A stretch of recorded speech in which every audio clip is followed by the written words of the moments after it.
హైదరాబాద్ను వరుణుడు ముంచెత్తాడు. దాదాపు 3 నుంచి 4 గంటల పాటు కురిసిన ఏకధాటి వర్షంతో జనజీవనం అస్తవ్యస్తంగా మారింది. పలు ప్రాంతాల్లో గంట వ్యవధిలోనే 5 నుంచి 11 సెంటీమీటర్ల వర్షపాతం నమోదైంది. 4 రోజుల వ్యవధిలో 2 సార్లు క్లౌడ్ బర్స్ట్ మాదిరిగా కురిసిన వర్షంతో హైదరాబాద్ మొత్తం అతలాకుతలమైంది. మరో 2 రోజుల పాటు భారీ వర్షాలు కురుస్తాయని వాతావరణ శాఖ హెచ్చరికలు జారీ చేసింది. వర్షాల నేపథ్యంలో హైదరాబాద్ కలెక్టరేట్లో ప్రత్యేక కంట్రోల్ రూమ్ ఏర్పాటు చేశారు. నిన్న రాత్రి కురిసిన వర్షానికి హైదరాబాద్ కృష్ణానగర్ వాసులు తీవ్ర ఇబ్బందులు ఎదుర్కొన్నారు. నడువు లోతు వరకు వర్షపు నీరు రావడంతో వాహనాలు కొట్టుకుపోయాయి. ఎప్పుడు వర్షం కురిసినా కృష్ణానగర్లో పరిస్థితి ఇలాగే ఉంటుందని స్థానికులు ఆవేదన వ్యక్తం చేస్తున్నారు. ఏ ప్రభుత్వం వచ్చినా తాత్కాలిక పరిష్కారం తప్ప శాశ్వత పరిష్కారం చూపించటం లేదని అన్నారు. రైట్, ఇదే అంశంపై అప్డేట్స్ మా కరెస్పాండెంట్ రవిచంద్ర ఇస్తారు. రవిచంద్ర, హైదరాబాద్ లో భారీ నుంచి అతి భారీ వర్షాలు కురిశాయి. 3 నుంచి 4 గంటల పాటు కురిసినట్టు వర్షంతో మొత్తం ఇప్పుడు మనం కృష్ణానగర్ కాలనీలో ఉన్నాం.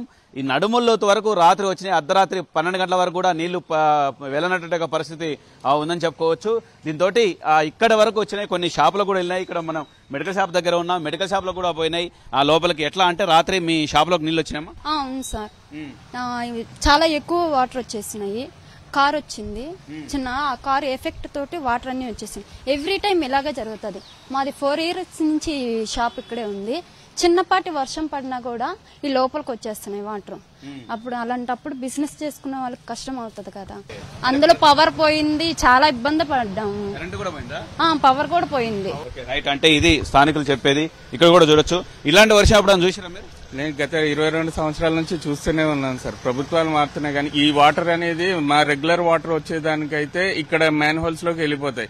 ఇవేవైతే జూబ్లీ హిల్స్ రోడ్ నెంబర్ 10 నుంచి వచ్చే వాటర్ ఏవైతున్నాయో ఆ ఫ్లోటింగ్ అంతా ఇటు వచ్చేస్తున్నాయి వాటర్. ఇది ఏమైనా డైవర్షన్ చేసి మన పోలీస్ లైన్ లో ఓపెన్ ప్లేస్ ఉంది, అక్కడ ఏమైనా చిన్నపాటి చెరువు లాంటివి తవ్వించి ఆ వాటర్ అటు డైవర్ట్ చేస్తే ఏమైనా ఫ్యూచర్ లో వాటర్ కూడా ఇనకడానికి ఉంటుంది, కొంచెం స్టోరేజ్ అనేది ఉంటుంది కదా. టెంపరీ సొల్యూషన్ చూస్తున్నారు కానీ పర్మనెంట్ సొల్యూషన్ అనేది చూస్తే బాగుంటదని. స్కూటీలు, కార్లు కూడా కొట్టుకుపోయినాయి. అవి రెగ్యులర్ గా ఈ లైన్ లో అయితే మీరు ఇక్కడ చూస్తే ఈ లైన్ లో ఒక 10 to 12 వెహికల్స్ ఉంటాయి. ఇవి మనం వెళ్ళి అక్కడ పోచమ్మగుడి దగ్గర వెళ్ళి కలెక్ట్ చేసుకోవచ్చు ఆఫ్టర్ వర్షం తగ్గిన తర్వాత. మనం అంటే మొత్తం ఆడు కొట్టేస్తాయి. ఇవే చిన్నపాటి మారుతి కార్లు కూడా వెళ్ళిన రోజులు ఉన్నాయి.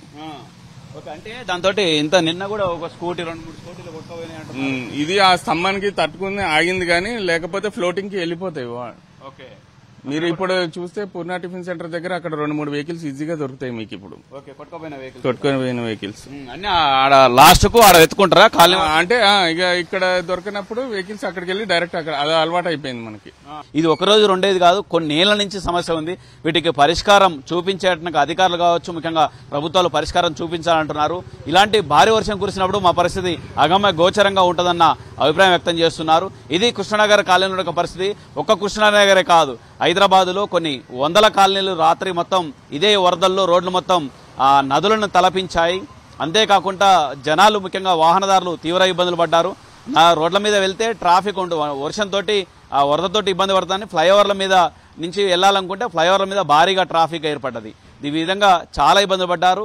దాని తెలంగాణ సీఎస్ రామకృష్ణారావు కూడా అత్యవసర సమావేశం ఏర్పాటు చేశారు. డీజీపీ ఉన్నతాధికారులను, ముఖ్యంగా పోలీస్ అధికారులను, జీహెచ్ఎంసీ, హైడ్రా అధికారులను అందరినీ కూడా అలర్ట్ చేశారు. అయినప్పటికీ కూడా రాత్రి 12-1 వరకు కూడా వరదలు వెళ్ళనట్టు పరిస్థితి ఉంది.